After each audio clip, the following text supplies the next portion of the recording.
할렐루야. 오늘 함께 읽은 말씀을 통하여서 어리석은 청년을 보고 배우라 라는 제목으로 말씀을 나누겠습니다. 오늘 잠언은 어떻게 보면 어저께 잠언과 이어집니다.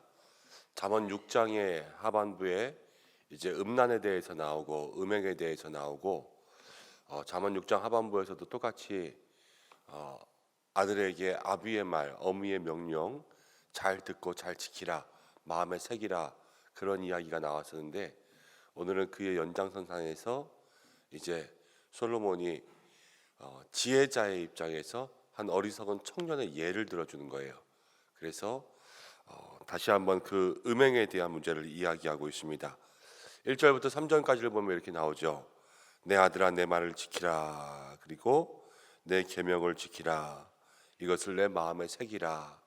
어저께도 함께 이야기했지만 지혜자의 지혜를 마음 가운데 새기는 사람이 많이 없습니다.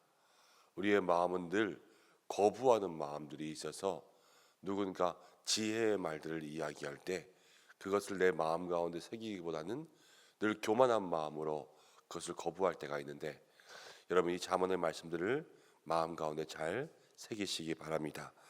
자, 4절과 5절을 함께 읽어보겠습니다. 시작. 지혜에게 너는 내 누이라며 명철에게 너는 내 친족이라 하라. 그리하면 이것이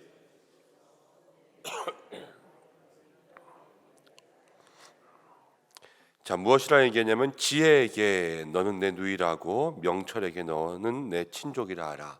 지혜와 명철을 가까이 하라는 거예요. 지혜와 명철을 가까이 하라. 그러면은 5절 말씀에 지혜와 명철이 너를 음녀에게 지키고 말로 호리는 이방 여인에게 빠지지 않게 한다. 그러니까 사람을 지켜주는 것은 지혜와 명철이라는 거죠.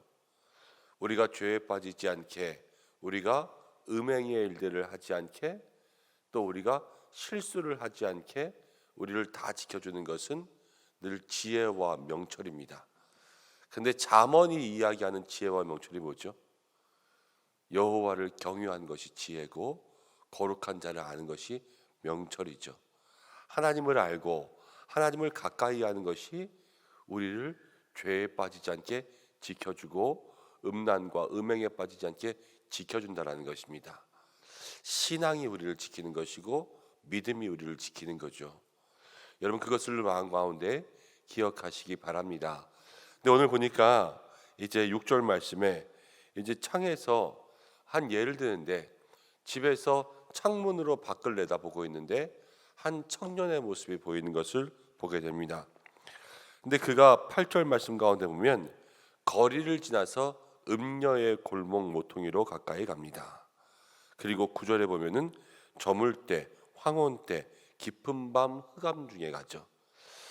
여기서 이제 이 지혜자가 창밖으로 보면서 음행에 빠지는 한 남자를 보는데요. 이 음행에 빠지는 이 남자의 그 스토리가 있어요.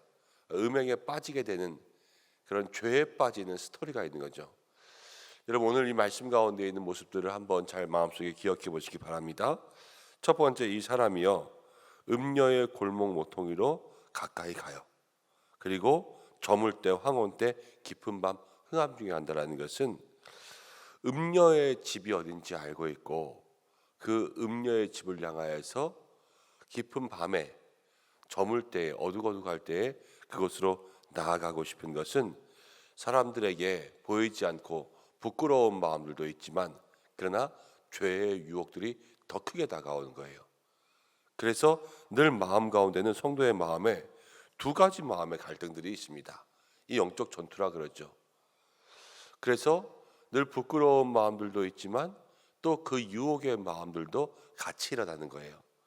그래서 거기서 계속해서 마음속에 두 가지가 싸우고 있을 때, 그런데 오늘 말씀 가운데도 이야기한 것처럼 지혜가 너를 지키고 명철이 너를 지키죠. 이 두 가지가 싸우고 있지만 지혜가 있고 명철이 있는 사람은 그 믿음의 길들이 이기는 것이고, 지혜와 명철이 없는 사람들은 이 믿음의 모습들이 지는 거죠. 그렇게 살아가는 것이 우리의 삶이라는 거예요. 그리고 두 번째를 보면 그때의 기생의 옷을 입은 간교한 여인이 그를 맞이하였습니다. 간교한 여인, 그럼 죄에 빠지면서 가장 죄에 많이 빠지는 하나의 방법은 눈으로 계속 그걸 보는 거예요. 눈으로 계속 보는 것. 여러분 범죄에 대한 일들도 계속 보면요, 그 범죄가 할 수 있을 것 같고, 또 싸우는 것들도 계속 보면 싸움이 우리의 삶에 들어오게 되고, 무엇인가 이 음란한 것들을 계속 보면 그 음란에 대한 것들이 우리의 삶에 들어올 수밖에 없게 되는 겁니다. 그래서 음녀의 모통이 골목에 들어가서 이 기생의 옷을 입은 간교한 여인을 보게 되니까요, 거기서부터 이 죄의 범죄의 모습들이 시작되죠. 근데 이 여인이 어떠한 모습인가? 11절 12절 가운데 보니까 이 여인은 떠들고 완악하고 집에 발이 머물지 아니하고 모든 때마다 거리나 광장 모퉁이에서 서서 사람을 기다리는 자라. 그러니까 이 여인은 원래 그 품행도 그렇고 또 모든 사람들을 기다린다라는 것은 어떤 술집이나 기생집 같은데 손님을 기다리는 것처럼 이게 날마다 음란한 일에 있는 그러한 여인을 이야기하는 거예요. 그러니까 이 청년이 그것을 알지 못하고 그냥 겉으로 그 기생 옷을 입은 화려한 여인을 만났다라고만 자기는 보이지만 그 뒤에 이 여인의 속에 들어있는 것들은 더러운 것들이 많이 있다라는 것을 이야기하죠. 그런데 13절에 보면은 이 여인이 그를 먼저 붙잡았습니다. 그럼 죄가 먼저 붙잡는 거예요. 그 가까이에 가면요, 가까이에 가서 개미가 개미 지옥에 빠지듯이 옆에 가면 탁 하고 붙잡는 것이 바로 이 기생의 여인이죠. 그런데 그에게 입 맞추고 부끄러움을 모르는 얼굴로 말하되 내가 화목제를 드려 소원한 것을 오늘 갚았노라, 이렇게 이야기해. 그러면서 15절 말씀 가운데 이러므로 내가 너를 맞으려고 나와 내 얼굴을 찾다가 너를 만났다 얘기하는 거죠. 여러분 가만히 생각해 보세요. 이 여인은 지금 기생 옷을 입은 간교한 여인이에요. 그런데 이 청년이 이 여인을 만났는데 뭐라 그러냐면 내가 오늘 기도 응답 받았구나, 그래서 너를 찾다가 너를 만났구나, 이렇게 이야기합니다. 이 여인이 창기인지 아니면 집사님인지 모르겠는 거예요. 여기만 딱 보면. 그렇지 않습니까? 우리가 죄에 빠지는 또 하나의 일은 무엇이냐면 여러분 헷갈리는 거예요. 이게 맞나 아닌가? 이 사람이 창기인가 집사인가 헷갈리는 것처럼 이거 해도 되나 안 해도 되나, 이런 거에 대한 헷갈림이 있는 거죠. 영적 무지에서 오는 그런 죄들이 많이 있습니다. 그런데 이 영적 무지를 벗어나는 것도 지혜와 명철이 있으면 영적 무지를 벗어나게 돼요. 아, 이게 맞다 아니다, 이것들을 분별할 수 있는 거죠. 여러분 지혜와 명철을 가까이 두시기를 바랍니다. 그리고 나서 16절부터 이제 20절 말씀 가운데 보면 이 여인이 이렇게 이야기해요. 내가 오늘 하나님 앞에 기도의 응답도 받았는데 마침 남편도 없다. 그리고 집에는 좋은 이불도 깔려 있고 우리 집 분위기 좋으니까 우리 집에 가자. 그러면서 이 젊은이를 꼬셔가는 것을 보게 됩니다. 그런데 21절 말씀 가운데 이렇게 이야기해요. 여러 가지 고운 말로 유혹하며 입술로 호리는 말로 꿰물어. 고운 말, 입술로 호리는 말, 이 두 가지가 같이 나오는데요, 이걸로 다 꿰었어요. 여러분 이 두 가지를 잘 보셔야 돼요. 고운 말과 호리는 말이 같이 쓰여요. 늘 예쁜 말이 좋은 말은 아니라는 거예요. 겉으로 드러나는 말, 이거는 말을 예쁘게 하지 말자 이게 아니라, 이 겉으로 드러나는 말이 아니라 이 여인의 말 말고 원래 본래의 모습, 그냥 다 품행이 방정하지 못하고 거리에 서서 손님을 기다리는 그 여인의 원래 모습을 봐야지, 겉으로 드러나는 부드러운 말, 고운 말처럼 꾸며진 그러한 모습을 보지 말자라는 것을 이야기하죠. 22절에 보니까는 이렇게 이야기합니다. 젊은이가 곧 그를 따랐으니 소가 도수장으로 가는 것 같고 미련한 자가 벌을 받으려고 쇠사슬에 매이러 가는 것과 같다.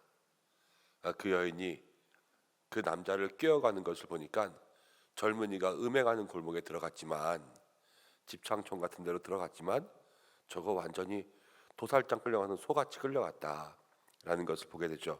왜냐하면은 이 지혜자가 볼 때는 저 젊은이의 그 삶의 마지막에는 분명히 사망의 방으로 내려가는 그러한 일이 있을 것이기 때문이다라는 것을 이야기합니다. 죄에 빠지는 모습들, 이 지혜자가 이 한 청년의 이야기를 통하여서 사람들이 어떻게 죄에 빠지고 그 죄의 결과는 무엇인가 이렇게 우리에게 얘기해 주고 있어요. 한 예화죠, 예화. 유혹에 빠지는 것, 또 마음속에 여러 가지 영적 전쟁에 지는 것, 그리고 눈으로 보이는 것 때문에 거기에 넘어가는 것, 영적 무지, 헷갈림 때문에 그것들을 분별하지 못하고 그냥 죄를 따라가는 것, 그 속에서 모든 것을 이기는 것은 지혜와 명철이다, 이렇게 이야기하고 있는데, 여러분 꼭 죄만 그렇겠습니까? 우리에게 죄도 그렇지만 우리의 모든 인생에 잘못된 결정들을 하게 될 때도 참 많이 있어요. 우리가 이걸 골라야 되는데 이걸 고르거나, 아니면 이 길로 가야 되는데 이 길로 간다. 하나님의 응답 여기 있는데 여기 있다고 생각하거나, 이 모든 것이 눈으로 보이는 것, 유혹, 마음 가운데 있는 갈등, 그거에서 충돌이 일어나고 그 충돌에 이미 마음을 뺏겨버릴 때가 많은 거죠. 근데 그 속에서 잘 모르고 헷갈리는 것들도 있을 수가 있고, 그래서 그냥 우리의 마음이 끌려갈 때들도 많이 있어요. 그런데 그 결정의 끝이 또 어떻게 되나 마음 가운데도 한번 생각해 봐야 되죠. 이 모든 것들을 마음 가운데 좀 적용하는 거예요. 그런데 정말로 이 7장의 처음에서 모든 것의 유혹과 잘못된 길로 빠지는 것을 우리에게 방지하고 지키는 것은 무엇이냐?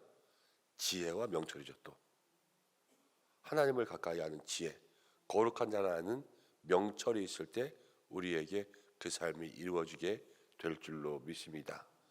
오늘도 지혜를 가까이 하고 명철을 가까이 하고 하나님을 가까이 해서 모든 삶에 잘못된 길로 빠지는 것으로부터 우리를 지키고 보호할 수 있는 믿음의 사람들 되시기를 주님의 이름으로 축원합니다. 함께 기도하겠습니다.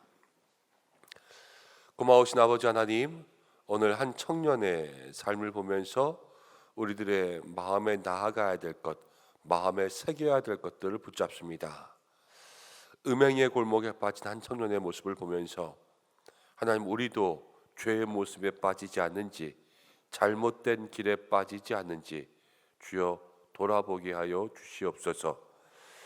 우리의 삶에도 지혜와 명철이 있어 날마다 그 길로 나아갈 수 있는 믿음의 성도들 되게 하여 주시고, 잘못된 길에 빠지지 아니하고 눈으로 보는 것에 넘어가지 아니하고 또 무지와 헷갈림으로 우리가 도살장으로 끌려가는 소처럼 가지 않게 주께서 날마다 우리의 삶을 붙들어 주시옵소서. 하나님, 오늘도 기도하며 나아가는 모든 성도들의 삶에 응답 허락하여 주시고 간구하는 모든 것 주의 뜻 가운데 이루어지게 역사하여 주시고, 한 사람 한 사람 가정과 일터와 자녀 가운데 함께하여 주시며, 오늘도 모든 삶 죄의 무서움 가운데 건짐받고 우리의 마음 가운데 갈등과 영적 싸움을 이길 수 있도록 인도하여 주옵소서. 환우들을 지켜주시고 치료와 회복의 권선 비추어 주시고, 우리의 어린 자녀들 또 입시 가운데 있는 자녀들까지도 지켜 보호하여 주시옵소서. 추수감사주의를 준비합니다. 하나님, 우리의 마음 가운데 감사가 넘치게 하여 주시옵소서. 온 열방을 주께서 붙들어 주시되 저 이스라엘 땅의 전쟁이 빨리 끝날 수 있도록 인도하여 주셔서 온전한 회복과 화목케 하시는 하나님을 경험할 수 있도록 인도하여 주시옵소서. 예수님의 이름으로 기도드립니다. 아멘.